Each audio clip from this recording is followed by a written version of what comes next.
14 जुलाई 2025। London की सुबह आम थी। आसमान में विमानों की आवाजें गूंज रही थीं। ट्रांस अटलांटिक एयर की फ्लाइट 214, एक एयरबस A350 न्यूयॉर्क के लिए रवाना हुई।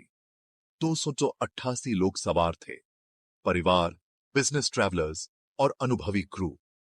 विमान हीथ्रो से उड़ा और गर्मी के आसमान में ऊपर चढ़ा। 20 मिनट बाद फ्लाइट 214 अचानक रडार से गायब हो गई। न कोई मेडे, न distress call. Air traffic controllers disbelief में रह गए। सब कुछ सन्नाटे में बदल गया।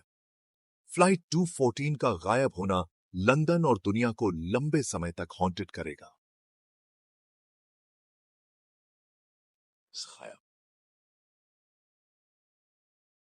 लंदन के पश्चिम में शांत उपनगरों में लोगों ने ऊपर देखा तो एक विशाल जेट डेंजरसली लो उड़ रहा था।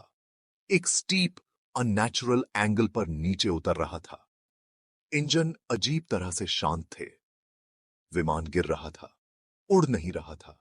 जैसे ही विमान नीचे गिरा, एक गटरल रोर तेज हुई, जिसके बाद एक पंख से लाइट की चमकें निकली। जेट वायलेंटली हिल रहा था, मानो किसी इनविजिबल फोर्स से लड़ रहा हो। देखने वाले फ्रोजन खड़े थे, इंटरवीन करने में पावरलेस थे। एयरबस A350 विंडसर के पास एक जंगल में क्रैश्ड हो गया, घरों को नैरोली मिस करते हुए। एक मैसिव एक्सप्लोजन ने आसमान को रोशन कर दिया, लंदन पर काले धुएं का एक प्लूम भेज दिया। शॉकवेव ने कई मीलों तक खिड़कियों को हिला दिया। स्थानीय लोग सीन पर दौड़ पड़े। उन्हें जलता हुआ रैकेज और ओवरवेलमिंग डिस्ट्रक्शन का सामना करना पड़ा। शांत लैंडस्केप केओस और आग में बदल गया। दूर से सायरन्स की आवाज ने मदद के आने का संकेत दिया, लेकिन फ्लाइट 214 के लिए बहुत देर हो चुकी थी। इमरजेंसी क्रू क्रैश साइट पर दौड़े, जेट फ्यूल से भड़की आग से लड़ रहे थे। फायर फाइटर्स आग को बुझाने और घरों को बचाने की कोशिश कर रहे थे। क्रैश की खबर फैल गई, जिससे शॉकवेव्स दौड़ गईं। क्रैश साइट तबाही का मंजर बन गया। मुड़ा हुआ मेटल, झुलसी जमीन, हार्ट ब्रेक। जांचकर्ताओं ने सबूतों की पेनस्टेकिंग सर्च शुरू की। राष्ट्र ने शोक मनाया। झंडे हाफ मास्ट पर थे। जांच शुरू हुई।